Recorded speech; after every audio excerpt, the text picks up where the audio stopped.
بسم اللہ الرحمن الرحیم۔ سورۃ قصص۔ شروع اللہ کے نام سے جو بڑا مہربان نہایت رحم کرنے والا۔ طاسین میم۔ تلک آیت الکتاب المبین نتلو علیک من نبأ موسیٰ وفرعون بالحق لقوم یؤمنون۔ طاسین میم حروف مقطعات ہیں، اللہ اس کے معنی جانتے ہیں۔ یہ آیت روشن کتاب کی ہم آپ موسیٰ علیہ السلام اور فرعون کی سچی خبریں پڑھ کر یقین دلانے والوں کے لیے سناتے۔ واقعی فرعون نے سرزمین مصر پر سرکشی اختیار کر رکھی تھی، اس کے باشندوں کو کئی حصوں میں بانٹ رکھا تھا، ان میں سے ایک جماعت کو کمزور کر رکھا تھا اور ان کے بیٹے ذبح کر ڈالتے تھے اور بیٹیوں کو زندہ رہنے دیتے تھے۔ یقیناً یہ فساد مچانے والوں میں سے تھے۔ ہم نے چاہا کہ ان کمزوروں پر جو اس علاقے میں کمزور کیے جا رہے ہیں اپنا احسان فرمائے، انہیں پیشوار وارث بنا دے اور انہیں اس علاقے میں طاقت دے، اور فرعون اور حامان اور ان کے لشکر کو وہی دکھائے جس سے وہ ڈر رہے تھے۔ ہر چاند کے فرعون نے اپنی طاقت کے بل پر حضرت موسیٰ سے بچنا چاہا، اپنی عقل لڑائی نہ اپنی تدبیر کی۔ آپ سب جانتے ہیں اس واقعے کو، لیکن عظیم شہنشاہ کی طاقت کے آگے کسی کا زور نہیں چل سکتا۔ اللہ تعالیٰ وہ عظیم شہنشاہ ہے جس کی تقدیری احکامات ٹالے نہیں جا سکتے، اور نہ دنیا کی طاقتوں سے وہ دب سکتا ہے۔ ازل میں اس کے قلم سے جو بات لکھی گئی کہ فرعون کی تباہی حضرت موسیٰ علیہ السلام کے ہاتھوں ہوگی، یہ اس کا حکم تھا۔ پھر جس بچے سے بچنے کے لیے ظالم نے ہزاروں معصوم بچوں کا خون کیا، قدرت نے کسی کو اسی کے گھر میں اسی کے گود میں پلوا کر پروان چڑھایا۔ بلند آسمانوں کا رب سب پر غالب ہے، وہی عظیم ہے، وہی بڑی طاقت والا ہے، غضب کی تدبیریں والا ہے۔ اس نے جو چاہا کرتا ہے اور جو وہ چاہتا ہے وہی ہوتا ہے۔ ہم نے موسیٰ کی ماں کو حکم دیا کہ اسے دودھ پلاتی رہتی، جب تو تجھے اس کے بارے میں کچھ خوف ہو تو اسے بے خطر اس دریا میں ڈال دے اور غم نہ کر، ہم اس بچے کو تیرے ہی پاس لوٹا دیں گے۔ اور ہم اپنے پیغمبروں میں سے بنانے والے اپنے فرعون والوں نے اسے اٹھا لیا تاکہ اس کا دشمن اس کے لیے باعث رنج بن جائے گا۔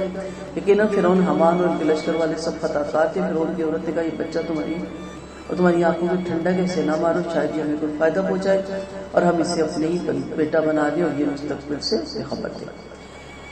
مشہور واقعہ جیسے اسرائیلی روایت میں کہ خواب دیکھا، اور علماء اس کی تفسیر کرتے ہیں کہ وہ چاہتے تھے کہ قبطیوں کی نسل زیادہ رہے اور اسرائیلی کم رہے۔ اب یہ جتنی تعداد میں اسرائیلیوں کو قتل کرتے تھے کہ ان کے آنے والے لڑکوں کو مار دیا جائے، صرف بیٹیوں کو زندہ چھوڑا جائے اگر پیدا ہوتی ہے، تو پھر قبطیوں نے دیکھا کہ ان کی تیزی سے نسل کشی کی جا رہی ہے، تو یہ بھاری کام، مشکل کام، طاقت والے کام یہ مرد جو کرتے ہیں، اگر یہ ختم ہو گئے تو پھر ہم قبطیوں کے سر پہ آن پڑیں گے۔ تو انہوں نے پھر فرعون کو سمجھداری کی ایک بتائی کہ آپ اگر اس طرح تیزی سے ان کو ماریں گے تو آپ کے لیے ہمارے لیے بہت مشکل ہو جائے گا اور ہمیں یہ سارے کام کرنے پڑیں گے۔ تو ایسا کیوں نہیں ہو سکتا کہ ایک سال لڑکوں کو مارے اور ایک سال لڑکوں کو زندہ چھوڑے۔ پھر یہ حکم ہو گیا، جس سال زندہ چھوڑا گیا اس سال حضرت موسیٰ علیہ السلام کے بھائی ہارون علیہ السلام پیدا ہوئے، اور دوسرے سال جس سال حد قتل کا حکم تھا اس سال حضرت موسیٰ علیہ السلام پیدا ہوئے۔ ان کی والدہ بڑی پریشان ہوئی، اللہ نے ان کو وحی کی، یعنی تدبیر سوچائی، اللہ نے ان کو القاء کیا، ان کے دل میں ڈالا کہ وہ اپنے بچے کو بچانے کے لیے انہوں نے صندوق میں بچے کو رکھا اور پانی کی موجوں پہ نظر کیا اور اللہ کے حوالے کر دیا کہ کہیں دور چلا جائے، اس علاقے سے دور چلا جائے، اور کوئی اس کو اٹھا لے اور میرا بچہ بچ جائے۔ اور یہ انہوں نے اپنی طرف سے حفاظتی تدبیر کی تھی موسیٰ کی ماں نے، جو اللہ نے ان کے دل میں ڈالی تھی۔ اور پھر جب پانی کے حوالے کیا تو دریا کنارے اپنی بیٹی کے پاس دیکھتی رہو جب تک یہ اس علاقے سے باہر نہ نکل جائے۔ وہ اتفاق سے موسیٰ علیہ السلام کے ہی جو صندوق ہے فرعون ہی کے جو پاس سے گزرتا تھا پانی، جس کے پاس ملکہ ان کی جا کے بیٹھتی تھی، وہاں یہ صندوق پہنچتا ہے اور وہاں سے وہ اٹھاتی ہیں۔ اور جب فرعون کو پتہ چلتا ہے تو اس کو خطرہ ہوتا ہے، کہتا ہے کہ وہی بچہ نہ ہو، کسی ماں نے ڈر کی وجہ سے اس کو بہا نہ دیا ہو، تو اس کو قتل کی تدبیر سوچی۔ لیکن اللہ تعالیٰ نے فرعون کی بیوی آسیہ علیہ السلام کے دل میں یہ ڈال دیا، یعنی گھر کے اندر ہی سے ایک ہواری پیدا کر دیا، اور انہوں نے کہا کہ ممکن نہیں بچہ بڑا ہو کے ہمیں فائدہ دے، ہماری بادشاہت میں ہمیں فائدہ دے، ہم اسے بیٹا بنا لیتے ہیں، اور جب ہماری گود میں پلے گا، ہمارے ساتھ رہے گا، تو پھر وہ کس طرح ہمارا دشمن ہو سکتا ہے۔ تو اس طرح اللہ تعالیٰ نے ان کے لیے گھر کے اندر سے ہواری پیدا کی۔ اسے پتہ چلتا ہے کہ اللہ تعالیٰ کوئی لاؤ لشکر کے سمیت نہیں آیا کرتے، یہی وہ تدبیریں ہوتی ہیں جس کے ذریعے اللہ تعالیٰ انسان کے لیے کوئی نہ کوئی ایسی تدبیریں بنا دیتا ہے جو اس کے ہواری بن جاتے ہیں، اور ان کے مشکل وقت میں وہی اس کے گھر کے اندر سے وہ کام آنے لگ جاتے ہیں۔ ایک مشہور واقعہ نا کہ ایک علاقے میں جب سیلاب آیا تو وہاں کا جو راہب تھا وہ اپنے گرجا گھر پہ اوپر چڑھ گیا، بستی والوں نے کہا نکلو ہمارے ساتھ، کہا مجھے اللہ بچائے گا، آخری چھت تک پہنچ گیا، پانی اوپر چڑھتا جائے، پھر کشتی آ گئی، اس نے کہا مجھے اللہ بچائے گا، نہیں بیٹھا، پھر جہاز آیا، ہیلی کاپٹر آیا، اس نے کہا مجھے اللہ بچائے گا، آخر موچی آئی، ڈوب گیا، اللہ کے پاس پہنچا تو کہا اللہ میں اس تیری آس پہ تھا کہ تو مجھے بچائے گا، تو اللہ نے کہا وہ میں ہی بھیجتا تھا نا، وہ جو لوگ تھے، وہ جو کشتی تھی، وہ جو ہیلی کاپٹر تھا، وہ کون تھا؟ وہ میری بھیجی، انہیں رخ ادھر ہو جاتا ہے، اتفاقاً ادھر بندہ چلا جاتا ہے، کہتا میں تو ویسے ہی یہاں سے گزر رہا تھا، شکر ہے میں ادھر سے گزر رہا تھا، پتہ ہی نہیں چلتا یہ گر گیا تھا، یہ ٹوٹ گیا تھا، یہ کوئی مشکل میں پھنس گیا تھا، آپ کے دل میں اللہ تعالیٰ ڈالتا ہے کہ آپ اس طرف ایسے ہی چل پڑتے ہو، یہ تدبیریں اللہ تعالیٰ کرتا ہے۔ اور موسیٰ کی ماں کا دل تڑپ اٹھا، واقعی یہ تو راز کو اشکارا کر دینے والی تھی، اگر ہم اس کا دل مضبوط نہ کرتے اور اسے دار اسناس والے دیتے تاکہ وہ یقین کرنے والوں میں سے، اس نے اس کی بہن سے کہا جس کے پیچھے پیچھے جا، آخرکار مجھ سے دور ہی دور سے دیکھتی رہی اور انہیں اس بات کی خبر بھی نہ ہوئی، ہم نے پہلے ہی موسیٰ بتائیوں کا دودھ حرام فرما دیا۔ اس نے کہا کہ کیا میں تمہیں ایسا خاندان بتاؤں جس بچے کی تمہاری وجہ سے پرورش پر راضی ہو، جس کا خیر خواہ بھی ہو؟ آخرکار ہم نے اس بچے کو اس کی ماں کے پاس واپس کر دیا تاکہ اس کی آنکھیں ٹھنڈی رہے اور غم زدہ بھی نہ ہو، اسے معلوم ہو جائے کہ اللہ کا وعدہ سچ ہے، لیکن اکثر لوگ یقین نہیں کرتے۔ صدوق اٹھانے کے بعد سب سے بڑا مسئلہ یہ ہوا کہ موسیٰ علیہ السلام کسی دائیا کا دودھ نہیں پیتے تھے۔ ان کی بہن بھی کھڑی تھی، دنیا کھٹی ہوگی کہ بچہ ملا ہے، بچہ ملا ہے۔ اس سے پھر ایک اور فیملی بھی ہے کہ وہ بھی دودھ پلا سکتی ہے، غریب فیملی ہے، ان کو بلاؤ۔ پھر ان کی بیوی نے کہا ہاں اس کو بلاؤ، یہ جا کے اپنی والدہ کو لے کے موسیٰ علیہ السلام کی والدہ نے دودھ پلایا، ظاہری بات ہے ان کا بیٹا تھا، فوراً سے دودھ پینا شروع کر دیا۔ تو پھر اللہ تعالیٰ نے پھر ان کی بیوی کے دل میں یہ ڈالا کہ انہوں نے اس کو اس کے لیے دائیا رکھ دیا اور ان کو وہ اجرت دیتی تھی، اور یہ بھی موسیٰ علیہ السلام کی ماں نے کہا کہ میں اس کو کبھی کبھی گھر لے جایا کروں، گھر دودھ پلا دیا کروں، یا آپ کے جو اہلکار ہیں وہ اٹھا کے میرے گھر لے آئے، یعنی دونوں باتیں مقرر ہوگی، کبھی کبھی وہ گھر بھی لے جاتی تھی اور پھر ان کی بیوی پھر تو بہت زیادہ اس کے لیے تحفے طوائف بھیجتی تھی اور ادھر بھی وہ آگے کہیں پہ بھی لے آتی تھی بچے کو۔ تو اس طرح موسیٰ علیہ السلام کی ماں کی آنکھیں ٹھنڈی ہوئی، اپنے بچے کو دودھ پلایا اور اس کی اجرت بھی اللہ تعالیٰ نے اس کو دلوائی۔ تو اللہ تعالیٰ اس طرح تدبیریں پیدا کر دیتا ہے اپنے بندوں کے لیے۔ فَلَمَّا بَلَغَ أَشُدَّهُ وَاسْتَوَىٰ آتَيْنَاهُ حُكْمًا وَعِلْمًا وَكَذَٰلِكَ نَجْزِي الْمُحْسِنِينَ۔ اور جب اپنی جوانی کو پہنچ کر پوری طاقتور ہو گئے تو ہم نے انہیں حکمت اور علم عطا فرمایا۔ مخلصوں کو اسی طرح بدلہ دیا کرتے ہیں۔ آپ شہر میں شہریوں کے غفلت کے وقت آئی جب دو شخص کو لڑتا جھگڑتا پایا، ایک آپ کے رفقا میں سے تھا اور ایک دشمنوں میں سے تھا۔ پھر اس دوست نے اس دشمن کے خلاف آپ سے فریاد کی کہ موسیٰ علیہ السلام نے اس کو ایک مکہ مار دیا جس سے وہ مر گیا۔ کہنے لگا یہ شیطانی کام سرزد ہو گیا، واقعی شیطان کو اللہ دشمن ہے اور گمراہ کر دینے والا۔ پھر دعا مانگی اے میرے رب میں نے اپنے اوپر ظلم کیا تو مجھے معاف فرما دیا۔ اللہ تعالیٰ نے آپ کو معاف فرما دیا اور اللہ بڑا بخشش والا مہربان والا ہے۔ دعا مانگی اے میرے رب تو نے مجھ پر یہ احسان فرمایا، اس لیے اب میں ہرگز کسی مجرم کا مددگار نہیں بنوں گا۔ ابھی پیغمبر نہیں ملی تھی، نبوت نہیں ملی تھی، ایک عام انسان کی حیثیت سے زندگی گزار رہے تھے۔ شہر سے دو لڑ رہے تھے، ایک جو ہے وہ اسرائیلی کی قوم سے تھا اور ایک قبطی تھا جسے اللہ نے اپنی دشمن قوم میں سکھایا۔ لڑ رہے تھے، جو اسرائیلی تھا ظاہر مظلوم تھا، مسکین تھا، اس نے موسیٰ علیہ السلام سے ہیلپ مانگی کہ دیکھو یہ مجھے پہ ظلم کرتا ہے۔ موسیٰ علیہ السلام نے قبطی کو ایک مکہ مارا، یعنی پہلے سمجھایا، وہ نہیں سمجھا، وہ اتنے پاور میں تھے اور اللہ کو منظور تھا، مکہ لگتے ہی زمین پہ گرا اور مر گیا۔ اس کا صرف اسرائیلی کو پتا تھا اور حضرت موسیٰ علیہ السلام کو پتا تھا، سو یہ دونوں خاموش ہو گئے اور کسی کو پتا نہیں چلا کہ قبطی کیسے مرا۔ اس کے بعد انہیں احساس ہوا، انہوں نے اللہ سے معافی مانگی، توبہ کی کہ اللہ تعالیٰ میں نے تو ایک چھڑانے کے لیے، صلح کے لیے کام کیا، لیکن کبھی کبھی ہوتا نا قتل خطا تھی، قتل عمدانی تھی۔ اللہ نے اس کے ذریعے اللہ آپ کے لیے ایک نئے راستے کھولنے تھے، اس مشکل کے اندر آسانی تھی، اس لیے اللہ نے آپ سے یہ کام کروایا۔ تو وہاں بھی یہ وعدہ کرتے کہ اللہ نیکسٹ اگر ایسا کوئی معاملہ ہوا تو میں کبھی بھی ایسا کام نہیں کروں گا۔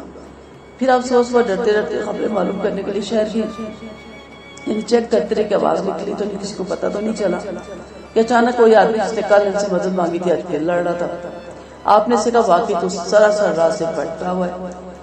پھر جب آپ نے اپنے اور اس کے دشمن کو پکڑنا چاہا تو اسرائیلی کہنے لگا موسیٰ کیا تو نے جیسے کل ایک آدمی کو مار ڈالا تھا آج مجھے مار ڈالنا چاہتا ہے؟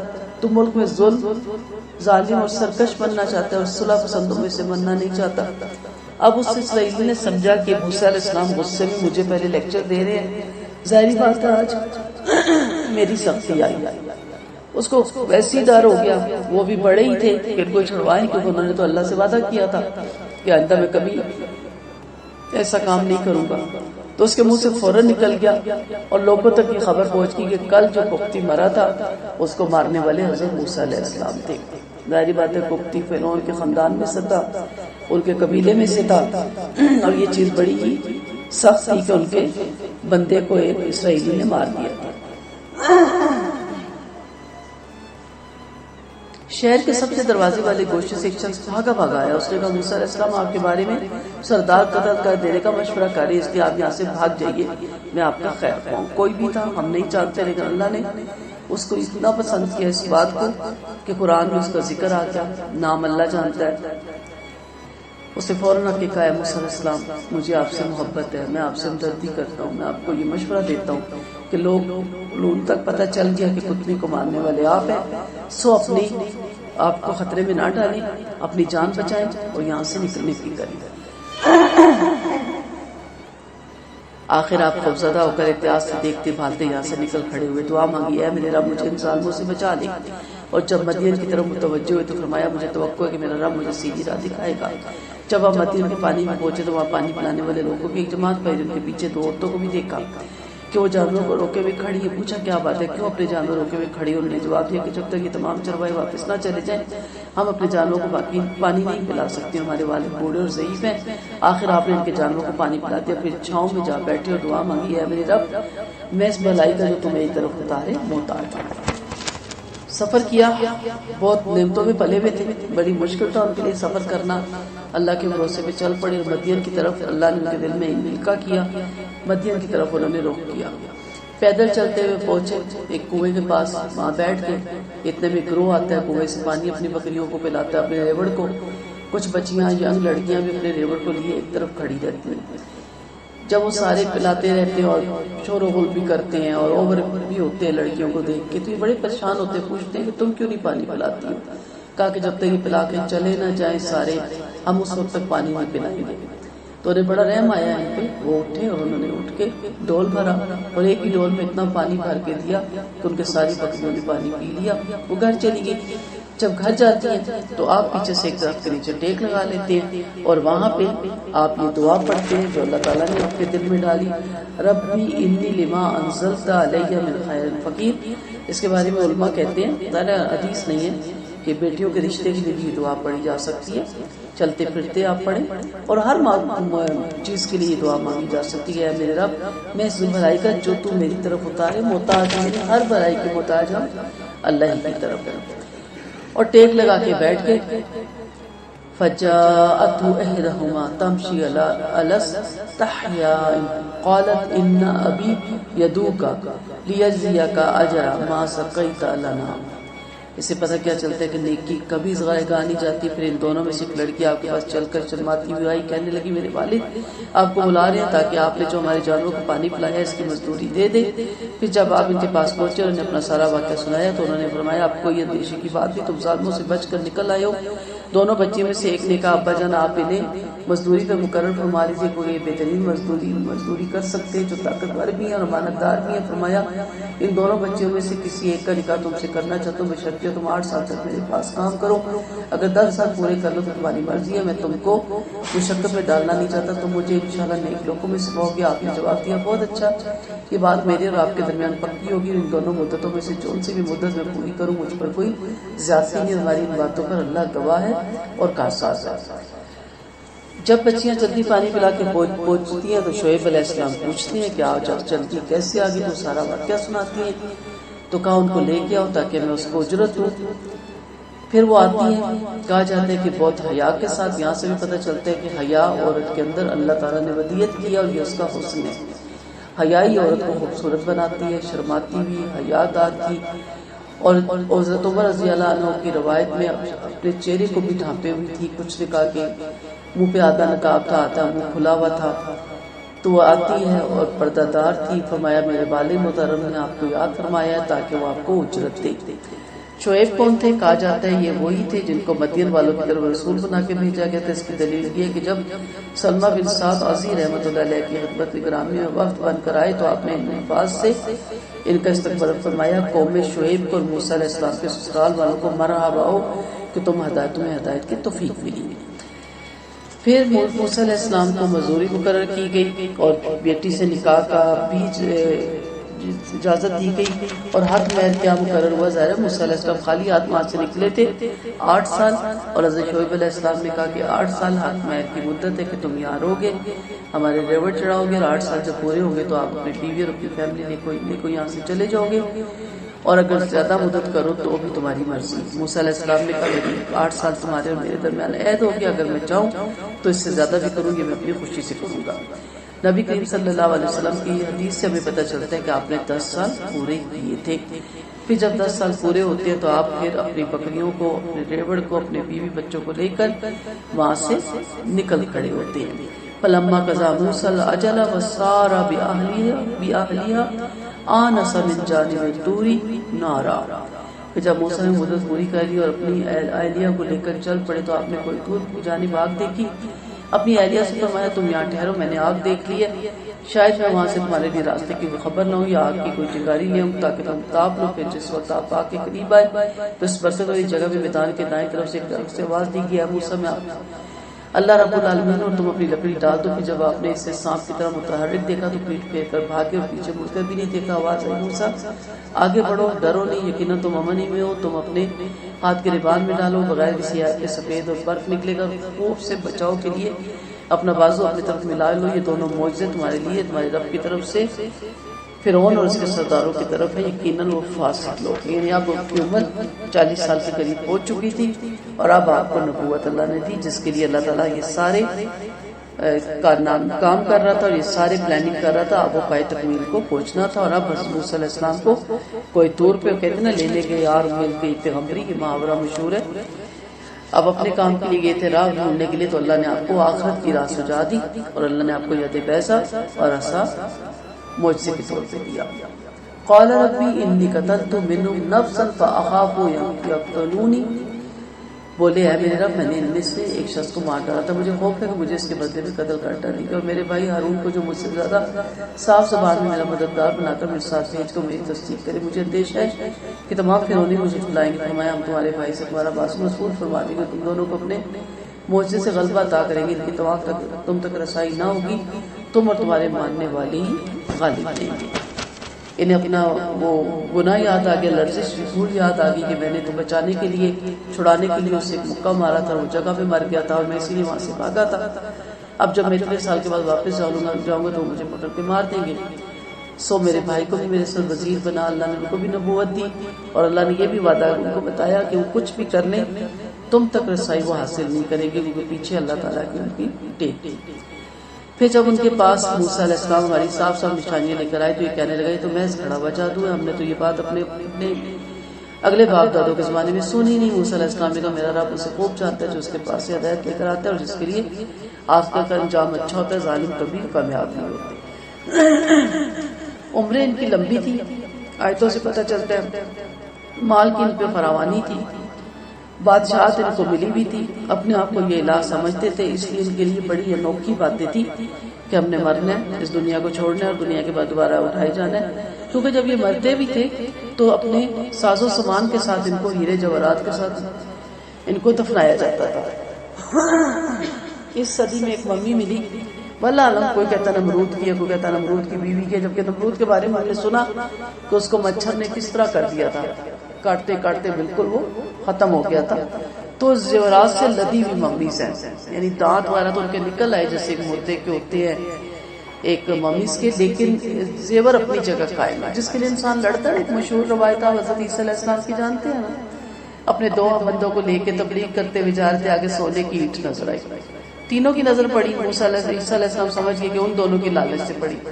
آگے گئے، 3 تھے ان کے ساتھ، ایک نے بہانے سے کہا مجھے کچھ کام یاد آ گیا، وہ علیحدہ ہوا، دوسرے نے بہانہ کیا، تیسرے نے عیسیٰ علیہ السلام علیحدہ اکیلے ہو گئے. وہ تینوں واپس اینٹ کی طرف بھاگے، اب برابر اینٹ پہ پہنچ گئے. اب کیا ہوا؟ فیصلہ یہ ہوا کہ اس اینٹ سے 3 ٹکڑے کیے جائے. اب پتا تھا سونے کی اینٹ ہے، توڑنا کوئی آسان کام نہیں ہے. سو یہ فیصلہ ہوا کہ بہت ٹائم لگے گا، 2 مل کے توڑتے ہیں، ایک جا کے شہر سے کھانا لے آئے کیونکہ بھوک لگ جائے گی اتنی دیر. وہ شہر جاتا ہے، شہر والا کہتا ہے کہ بہتر نہیں کہ میں کھانے میں زہر ملاؤں، دونوں کو کھلاؤں اور ساری اینٹ میں اپنے پاس کر لوں. 2 پیچھے والے سوچتے ہیں 3 حصے سے بہتر نہیں صرف 2 حصے کر لیں. آئے گا تو اس کو مار دیں گے اور شہر جا کے دونوں دو حصے کر لیں گے۔ اب وہ جیسے آگے کھانا رکھتا دونوں اس پہ ٹوٹ پڑتے ہیں، اس کو قتل کر دیتے ہیں۔ پھر کہتے ہیں چلو آرام سے کھانا کھاتے ہیں، پھر شہر جا کے اینٹ کو توڑوا لیں گے، کھانا کھاتے ہیں تو وہ بھی مر جاتے ہیں۔ عیسیٰ علیہ السلام واپس پہنچتے ہیں، شام کو گزرتے ہیں تو تینوں مرے پڑے ہوتے ہیں۔ تو وہ کہتے ہیں لالچ دیکھیں پوری بلا ہے، سونا اپنی جگہ وہیں قائم ہے اور یہ تینوں اپنی جان گنوا بیٹھے ہیں۔ تو یہ مشہور روایت کیا ہے؟ یہ سونا، یہ ہیرے زیورات، یہ سب یہی رہ جائیں گے، نسل در نسل دوسروں کو ملتے رہتے ہیں۔ ساسے بہووں کو، بہویں اگلی بہووں کو، اور وہ اگلے بچوں کے لیے رکھ دیتی ہیں۔ ایک دو سال پہنتی ہے، پھر جی آپ پہنتی کیوں نہیں؟ میں نے بیٹے کے لیے رکھ دیا، شادی پہ کام آئے گا بیٹی کے لیے۔ انسان چلا جاتا ہے، یہ چیزیں ایسی ہی رہ جاتی ہیں۔ تو وہ سارے زیورات کے ساتھ اپنا دیتے تھے کہ یہ جب دوبارہ اگر دنیا میں اٹھیں گے بھی نا، اگر جن کے اگر کچھ عقیدے بھی تھے تو یہ اپنے لاؤ لشکر کے ساتھ اور اسی ناز و نام کے ساتھ اور انہی زیورات کے ساتھ اٹھیں گے۔ تو ان کے لیے بڑی عجیب بات ہے کہ اٹھ کے حساب بھی دیں گے یا ہم خالی ہاتھ اٹھیں گے یا بنانا، تو وہ اس چیز کو ماننے کو تیار نہیں تھے۔ فلما جاءهم موسى بآياتنا بينات قالوا ما هذا الا سحر مفترى وما سمعنا بهذا في آبائنا الاولين، کہ ہم نے پہلے اپنے اباء و دادوں سے بالکل یہ باتیں نہیں سنی۔ اور فرعون نے کہا اے سرداروں، میں اپنے سوا کسی کو تمہارا معبود نہیں جانتا، لہذا اسے امان میرے لیے اللہ نہیں کہا معبود کا، یعنی اپنے آپ میری عبادت کے سوا تم کسی اور کی عبادت نہیں کر سکتے، لہذا اے حامان میرے لیے مٹی کی ایک عمارت بنواؤ اور اس سے میرے لیے ایک انتہائی بلند عمارت بنواؤ تاکہ میں موسیٰ کے معبود کو جھانک کر دیکھوں، اور میرے خیال میں تو یہ جھوٹا ہی ہے۔ اس نے، اس کے لشکروں نے اپنی دنیا میں ناحق قدم مچا رکھا تھا اور یہ خیال کر لیا تھا کہ وہ ہمارے پاس لوٹ کر نہیں آئیں گے۔ پھر ہم نے اسے اور اس کے لشکروں کو پکڑا اور دریا میں پھینک دیا۔ آپ غور کریں کہ مشرکوں کا انجام کیا کچھ ہوا۔ ہم نے انہیں ایسا پیشوا بنایا تھا کہ وہ لوگوں کو آگ کی طرف بلانے والے تھے اور قیامت کے دن ان کی مدد نہیں کی جائے گی، اور ہم نے اس دنیا میں بھی ان کے پیچھے لعنت لگا دی اور قیامت کے دن بھی پریشان لوگوں میں سے ہوں گے۔ تو اس نے کہا اچھا اللہ آسمان پہ ہوتا ہے؟ تو اس نے کہا ٹھیک ہے، بڑی جتنی بلند عمارت بنا سکتے ہو بناؤ۔ سو فرعون کے کہنے پہ حمان نے بے حد بلند عمارت بنا بھی دی، ایک روایت میں بھی ملتا بھی ہے، اور کہا جاتا ہے کہ یہ عمارت پہ چڑھا اور اس نے تیر آسمان کی طرف نعوذ باللہ پھینکے تو اللہ کے حکم سے وہ خون والے ہو کے واپس آئے۔ تو کو لو جو تم کو کہتے تھے نا آسمان پہ نعوذ باللہ رب بیٹھا، میں نے اس کا بھی معاملہ ختم کر دیا۔ کچھ روایتیں ہمیں ملتی ہیں ایسی، یعنی اس حد تک یہ ہٹ درم ہو گیا تھا۔ اور یہاں بھی ایسے لوگ ہیں جو اس حد تک ہٹ درم ہو جاتے ہیں کہ دین اور قرآن اور نماز یا جنت اور جہنم کا اس طرح مذاق اڑاتے ہیں جیسے کوئی نعوذ باللہ معمولی چیز ہے، وہ بہت بڑی جگہ ہے، اور اس کا کسی نہ کسی طرح سے مذاق اڑاتے پھر ہنستے ہیں، پھر ٹھٹے کرتے ہیں۔ تو فرعون کی قوم نے بھی یہ کہا کہ میں ہی رب ہوں، میرے سوا کوئی رب نہیں ہے، اور پھر اس نے یہ کام کرنے کی بھی کوشش کی۔ تو کہا گیا کہ اس کے پیچھے لعنت۔ آج بھی جو فرعونی عادت رکھتا ہے، غرور رکھتا ہے، تکبر رکھتا ہے، تو کیا کہتے ہیں فرعون ہے، یہ تو فرعون بنا ہوا ہے، تو دنیا میں رہتی دنیا تک اس پہ لعنت پہنچتی رہے گی، اور آخرت میں تو وہ اپنے تمام پیروکاروں کو، جو بھی متکبر ہے اور جو بھی اللہ کو چھوڑ کسی اور کا پوجا کرتا ہے، وہ اس کے پیچھے ہوگا، اس کی امامت فرعون کرے گا، وہ نبی کی امامت میں نہیں ہوگا، چاہے وہ نبی کا امتی ہے لیکن اس میں فرعونیت ہے، اور فرعون جیسے اس کے کرتوت ہیں تو پھر وہ نبی کی امت میں کے پیچھے نہیں چلے گا، فرعون کے گروہ کے پیچھے چلے گا۔ اللہ تعالیٰ ہم سب کو محفوظ رکھے۔ اور ہم طور کے مغربی جانب موجود نہ تھے جب ہم نے موسیٰ علیہ السلام کو احکام کی وحی فرمائی تھی، اور آپ طور کے مغربی جانب موجود نہ تھے جب ہم نے موسیٰ علیہ السلام کو احکام کی وحی فرمائی تھی، اور نہ آپ آنکھوں سے مشاہدہ کرنے والے میں سے تھے، لیکن ہم نے بہت سی نسلیں پیدا کی جن پر لمبی لمبی مدتیں گزر گئی، اور آپ مدین والوں میں مقیم نہ تھے کہ ان کے سامنے ہماری آیتیں تلاوت کرتے، بلکہ ہم ہی نبیوں کو بھیجنے والے، اور آپ طور کے ایک طرف موجود نہ تھے جب ہم نے آواز دی تھی، لیکن اللہ نے اپنی مہربانی سے آپ کو خبر کر دی تاکہ آپ ان لوگوں کو ڈرائے جن کے پاس آپ سے پہلے کوئی ڈرانے والا نہیں آیا، تاکہ وہ نصیحت قبول کر لیں۔ یہ بات نہ ہوتی کہ انہیں اپنے آگے بھیجے ہوئے کرتوتوں کی وجہ سے کوئی مصیبت پہنچتی ہے تو چیخ پڑتے کہ اے ہمارے رب، تو نے ہمارے پاس کوئی رسول کیوں نہ بھیجا کہ ہم تیرے احکام کی تعمیل کرتے اور ایمان والوں میں سے ہو جاتے۔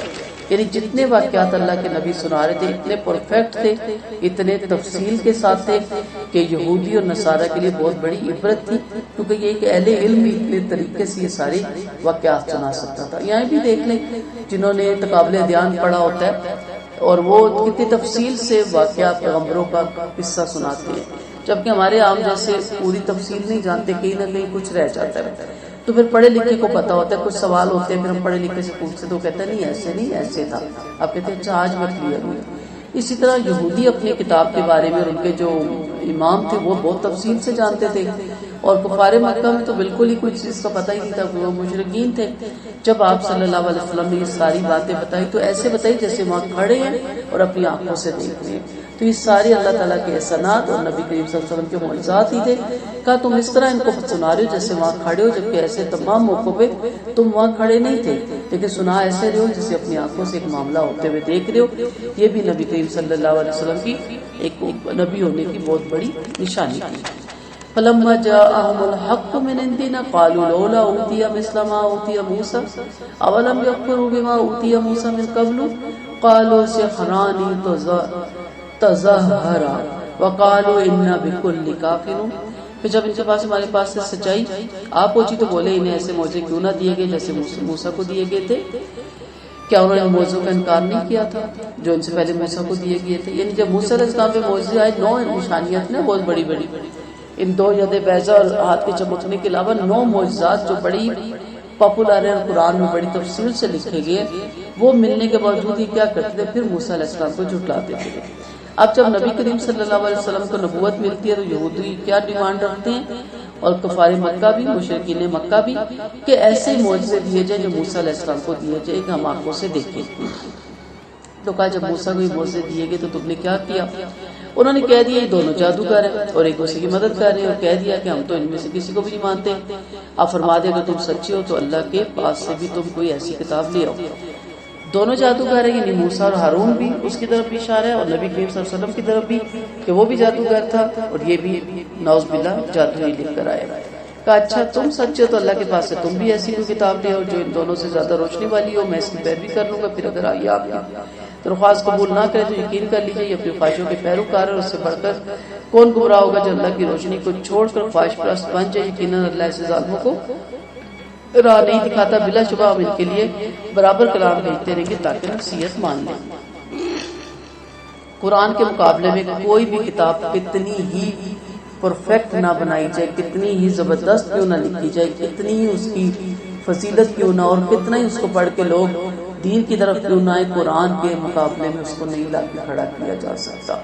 اس لیے ہمارے ہاں کچھ تنظیمیں یا کچھ جماعتیں صرف اپنے اماموں کی لکھی ہوئی کتابیں صرف پڑھاتے ہیں، اور قرآن کو وہ کیا کہتے ہیں کہ ہر ایک کی پڑھنے کی چیز نہیں۔ تو ان کے لیے بھی یہ فکریہ المیہ ہے کہ آپ صلی اللہ علیہ وسلم نے کہا لاؤ کوئی کتاب اگر ہے قرآن کے مقابلے میں، تو وہ نہیں لا سکے تھے۔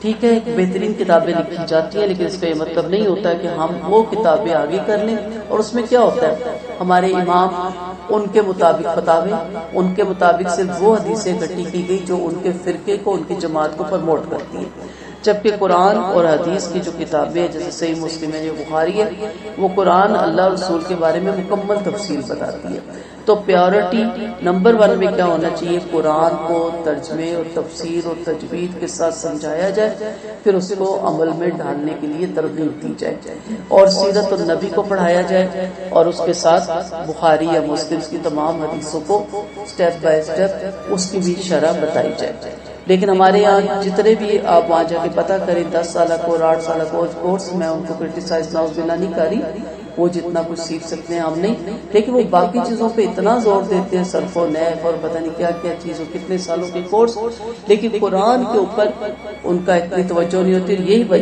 وجہ ہے کہ پھر فرقے زیادہ بن رہے ہیں، جماعتیں زیادہ بن رہی ہیں، لیکن دین نہیں پھیل رہا۔ ہم کہتے ہیں نا کہ اتنا قرآن پڑھا جاتا ہے، اتنے، اور سب سے زیادہ مدرسے ہمارے ملک میں، پھر بھی حالات کیوں نہیں بدلے؟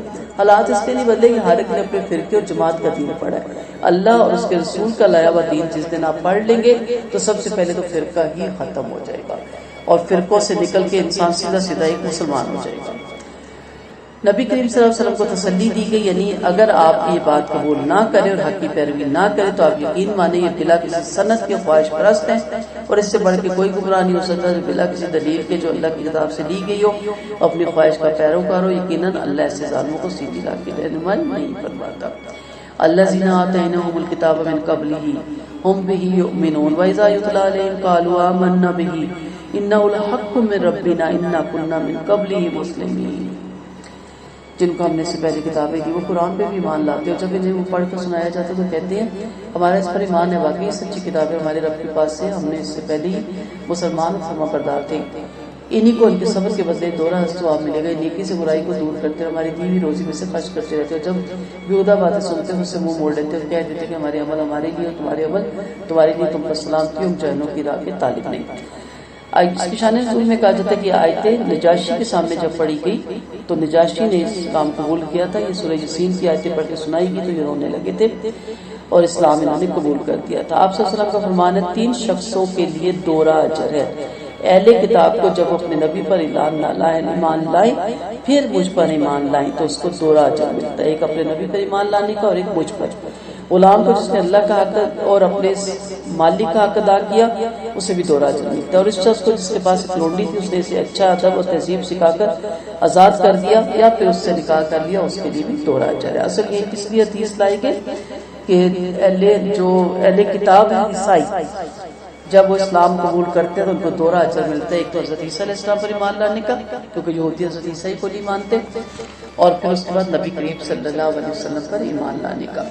اور پھر ان کی یہ پہچان دی گئی کہ جب وہ لغویات سے گزرتے ہیں تو اعراض کرتے ہیں۔ جب تک آپ لغویات اپنی زندگی سے نہیں نکالیں گے نا آپ کرامت چیزوں کو رکھ نہیں سکتے۔ مثلا اپنے گھر میں نیا فرنیچر لانا ہے تو پرانا نکالتے ہیں نا، آپ کے نہیں ٹھوس ٹھاس کے دونوں کو بھی رکھوں، میرا دل نہیں کرتا میں پرانا نکالوں، تو پرانے سے تو نئی کی شو بھی ماری جاتی ہے، ایک جگہ ہی نہیں نکلتی، اور آنے والے کہتے ہیں کیا شو روم بنا رکھا ہے، یا کہتے ہیں اس کی وجہ سے نئی کی شو ختم ہو رہی ہے، اس کو بھی اور رکھ دو نا۔ تو جب تک اندر سے لغویات لایانی بے مقصد کام آپ کے نہیں نکلیں گے اللہ کی طرف رخ آ ہی نہیں سکے گا۔ اس لیے جس کو کوئی مقصد پانا ہوتا ہے وہ بے مقصد چیزوں سے باہر نکلتا ہے۔ تو نیکی کا وہ حکم دیتے ہیں، نیکی سے برائی کو دور کرتے ہیں، برائی کا بدلہ وہ نہیں لیتے بلکہ درگزر اور معاف کرتے ہیں، اور ہماری دی ہوئی حلال پاکیزہ روزی میں سے مخلوق پہ خرچ کرتے ہیں، اور ان پر گھر والوں اور عزیزوں کے جو خرچ واجب ہے برابر دیتے ہیں، زکوٰۃ ادا کرتے ہیں، خیرات اور صدقات بھی دیتے رہتے ہیں۔ تو نیکیاں کرتے رہیں، اللہ تعالیٰ نیکیوں کے سلوں میں اللہ تعالیٰ حق کی راہ سجا دیتے ہیں۔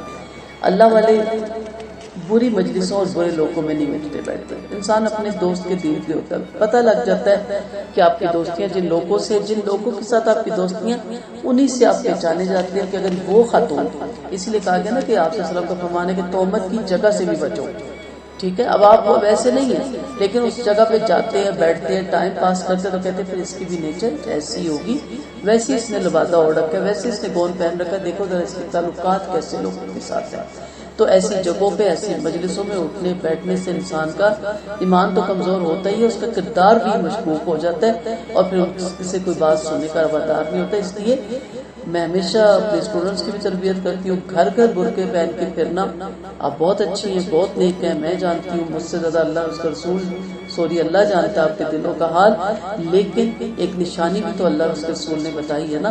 تو خواتین کو کہا کیا گھر میں قرار پکڑو، سوائے اس کے کہ آپ کسی ضروری عشر کے لیے گھر سے نکلے تو سب کو پتا ہوتا ہے یہ قرآن پڑھنے جا رہی ہے، مسجد میں نماز پڑھنے جا رہی ہے، برقع پہن کے گھر گھر پھرنا، ایک گھر سے دوسرے گھر، دوسرے سے تیسرے گھر، آپ لاکھ اچھی ہیں، کوئی بھی آپ کو سرٹیفکیٹ دینے کو تیار نہیں، ایک ہی پہچان ہے ایسی عورت کی کہ یہ عورت اچھی نہیں ہے۔ ہم جو مرضی کریں، کان ادھر سے پکڑیں یا ادھر سے پکڑیں، نہیں مانا جاتا۔ ہاں کوئی جاب مجبوری کر رہا ہے، سیدھا اسکول جاتا ہے، ٹیچر ہے، نرس ہے، ڈاکٹر ہے، سب کو پتا ہاں جی یہ جاب کرتی ہے، لیکن بلا عذر بلا وجہ برقع پہن کے گھر گھر پھرنا، گلی گلی پھرنا، لوگوں کے گھروں میں بیٹھنا، یہ پہچان ہوتی ہے ایسی عورتوں کی کہ یہ اچھی نہیں ہے۔ اس کا مطلب یہ نہیں کہ وہ واقعی اچھی نہیں ہوتی، لیکن ان کا کردار مشکوک ہو جاتا ہے اور ان کی عزت بھی خراب ہو جاتی ہے، اور گھر گھر پھرنے سے عزت رہتی بھی نہیں۔ تو مجلسیں اچھی کریں، صحبتیں اچھی کریں، محفلیں اچھی کریں، ایسی خواتین یا ایسے لوگوں سے اعراض برتیں، دور رہیں جن کی وجہ سے آپ کے ایمان میں بھی خلل آتا ہے، ان کے اوصاف بھی انسان اپنا لیتا ہے، اور ایسے لوگوں کے ساتھ اٹھنے بیٹھنے سے الزام سے بھی انسان بری نہیں ہو سکتا، تو ایسے لوگوں سے اپنے آپ کو دور رکھیں۔ انک لا تہدی من احببت ولکن اللہ یہدی من یشاء وہو اعلم بالمہتدین۔ آپ جسے چاہے ہدایت پر نہیں لا سکتے، ہاں اللہ جسے چاہے ہدایت پر لا سکتا ہے، وہی راہ پائے ہوئے لوگوں سے خوب واقف ہے۔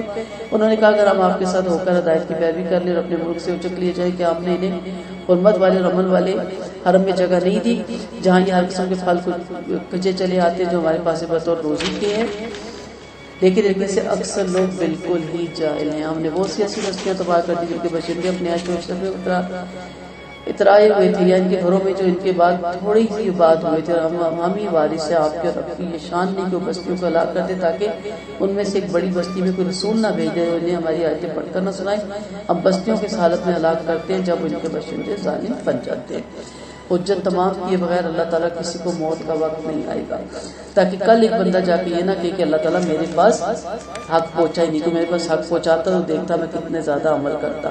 کسی نہ کسی سورس سے اللہ تعالیٰ کانوں تک، آنکھوں تک حق پہنچا دیتا ہے، تاکہ کل یہ حجت تمام ہو جائے کہ اچھا تمہارے پاس نبی نہیں آئے، کتابیں نہیں آئے، لیکن فلاں ایمان والا نہیں تھا، حجت تمام ہو جاتی ہے۔ اس بستی میں، اس علاقے میں یہ حجت اللہ تعالیٰ ضرور تمام کرتا ہے، کسی نہ کسی سورس سے چیز پہنچتی ہے اور کل اس کے بنا پہ ہی پھر معاملہ ہوتا ہے۔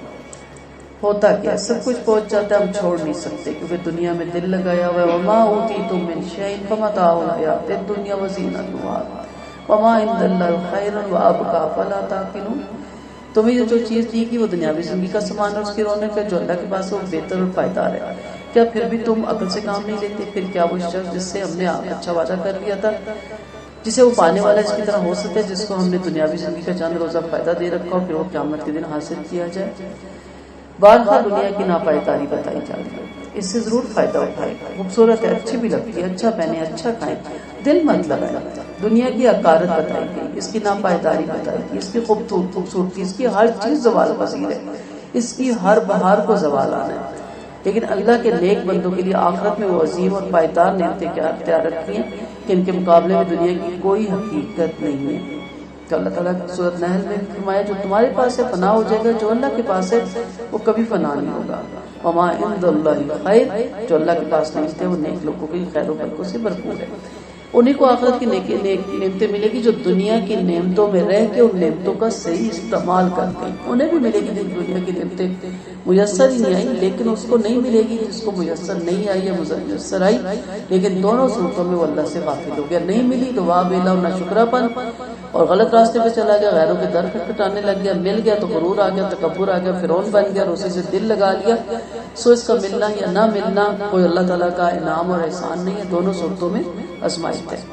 نبی کریم صلی اللہ علیہ وسلم نے فرمایا اللہ کی قسم اس آخرت کے مقابلے میں دنیاوی زندگی کچھ بھی نہیں، بس ایسی سمجھو جسے کوئی سمندر میں انگلی ڈال کر نکالے، پھر جتنا اس سمندر کے مقابلے میں انگلی میں پانی آیا اس طرح آخرت کے مقابلے میں دنیا پہ فرمایا کیا تم اتنا بھی نہیں سمجھتے ہو کہ دنیا اور آخرت پر مقدم کر رہے ہو؟ سو مومن اور کافر میں فرق نہیں ہو سکتا۔ فمن وعدناه وعدا حسنا فهو لاقيه كمن متعناه متاع الحیات الدنیا ثم هو يوم القیامة من المخسرین۔ مومن جو نیک عمل کر رہے ہیں اللہ کے وعدوں میں یقین رکھتے ہیں، صلہ محالہ اس کا صلہ ملے گا۔